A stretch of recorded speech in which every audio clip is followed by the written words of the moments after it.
আসসালামু আলাইকুম এভরিওয়ান, সবাই কেমন আছেন? আল্লাহর অশেষ রহমতে আমরা অনেক অনেক ভালো আছি। কাছে কিংবা দূরে যে যেখান থেকে আমার ভিডিও দেখছেন, আশা করি আল্লাহ তাআলা সবাইকে অনেক অনেক ভালো রেখেছেন। আজকে আমি অন্থন রেসিপি আমি আপনাদের সঙ্গে শেয়ার করব। এটা অতি লোভনীয় রেসিপি এবং এটা অনেক পছন্দের একটা রেসিপি। আমার বাচ্চাদের প্রিয় খাবার অন্থন। তো আমরা সকালে বা বিকালে এই নাস্তাটা খেয়ে থাকি, তো আমরা প্রায়ই বানাই।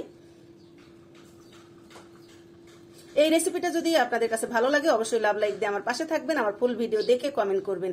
তো অন্থন রেসিপি বানাতে ভিতরে পুরটা রেডি করে নিচ্ছি। আমি এখানে 400 গ্রামের মতো মুরগির মাংস নিয়েছি, আর আমি কিছুটা চিংড়ি মাছ খোসা ছাড়িয়ে নিয়েছি। আমি একসঙ্গে ব্লেন্ডারে ব্লেন্ড করে নিব। তো ওইখানে ভালো করে ব্লেন্ড করে নিতে হবে, চাইলে আপনারা পাটায় বেটে নিতে পারবেন। তো আমি ব্লেন্ডারে ব্লেন্ড করে নিলাম। এই তো এখানে কিন্তু আমি একটু গোলমরিচও দিয়েছিলাম, আর এটার সঙ্গে আমি আরো কিছু জিনিস ব্যবহার করতেছি। কিছুটা গাজর দিয়েছি, কয়েকটা পেঁয়াজ দিয়েছি, আর হচ্ছে কয়েকটা কাঁচামরিচ দিয়েছি। আমি এখানে 3টা পেঁয়াজ ব্যবহার করেছি, তবে পেঁয়াজ ঝাল মরিচ আপনারা কম বেশি করে দিতে পারবেন। তো এই দুটাও কিন্তু আমি আধা ভাঙ্গা করে ব্লেন্ডার করে নিয়েছি। চাইলে আপনারা গাজর ছোট ছোট করে কেটে দিতে পারেন। তো আমি কিন্তু একটু হালকা করে ব্লেন্ডার করে দিয়েছি। আর এখানে দিব হচ্ছে আমি আদা রসুন বাটা দিয়ে দিলাম। আমি 1.5 টেবিল চামচ করে দিয়েছি। দিলাম হচ্ছে মুরগির মাংসের যে গরম মশলা প্যাকেট পাওয়া যায়, সেটা থেকে আমি গরম মশলাটা এখানে দিয়ে দিলাম। দিয়ে এবার আমি ভালো করে একটু মিলিয়ে নেওয়ার চেষ্টা করব।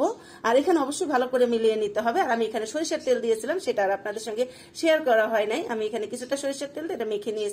আর আমি ময়দা খামির করে রেখে দিয়েছিলাম। আসলে টোটাল সবকিছু দেখাতে গেলে ভিডিওটা বেশ বড় হয়ে যায়, সেজন্য আমি একটু শর্টকাট দেখানোর চেষ্টা করতেছি। যেহেতু ডিজিটাল যুগ, আমরা সবাই একটু শর্টকাট করার চেষ্টা করি। তো এই তো আমি কথা বলতে বলতে একটা কিন্তু বানিয়ে ফেললাম। দেখলেন তো কত সহজে অন্থন ঘরে তৈরি করে নেওয়া যায়। আমি সেম ভাবে করে সবগুলাই বানিয়ে নিব। এই তো চটপট এই অন্থন রেসিপি খুব সহজভাবে আপনারা বানাতে পারবেন এবং একদিন বানিয়ে সারা মাস সংরক্ষণ করতে পারবেন। আর আমি দুইভাবে বানিয়ে দেখাবো। অনেকভাবে অন্থন রেসিপি করা যায়, গোল করে, লম্বা করে, ছোট করে, ডিজাইন করে। তো আমি এই তো 2 রকম করে দেখাচ্ছি। একটা হচ্ছে রুটির মতো বেলা, আর একটা হচ্ছে সাইডে সমোসার শীটের মতো শীট বানিয়ে এখানে আমি এটা বানিয়ে নিলাম। আর এই তো বেশ কয়েকটা বানানো হয়ে গেছে। এবার আমি ভাজবো আর বানাবো। তো আমি একটা স্টিলের কড়াইতে তেল দিয়েছি, তেলটা হালকা একটু গরম হয়ে এসেছে। এবার আমি অন্থনগুলো দিয়ে দিচ্ছি। আর আপনারা চেষ্টা করবেন এটা একটু ডুবা তেলে ভাজতে। ডুবা তেলে ভাজলে এটার চতুর্থ সাইডটা সেম ভাবে ভাজা হবে। তো আর চুলা হিটটা কিন্তু একদম মিডিয়ামের থেকে একটু বাড়িয়ে দিবেন, যেন আস্তে আস্তে এটা ভাজা হয়, ভিতরের পুরটাও ভালোভাবে সিদ্ধ হয়, আর উপরের স্কিনটাও যেন মুচমুচা হয়ে ভাজা হয়, সেটা অবশ্যই খেয়াল রাখবেন।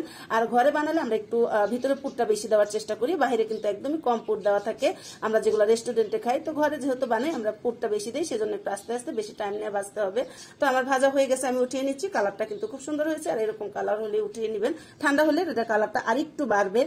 তো আমার আজকের রেসিপিটা কেমন লাগলো অবশ্যই কমেন্টের মাধ্যমে জানিয়ে যাবেন। আর এটা সত্যি আমার বাচ্চাদের অনেক প্রিয় খাবার। আশা করি এই রেসিপিটা আপনাদের বাচ্চাদেরও অনেক প্রিয় খাবার হবে।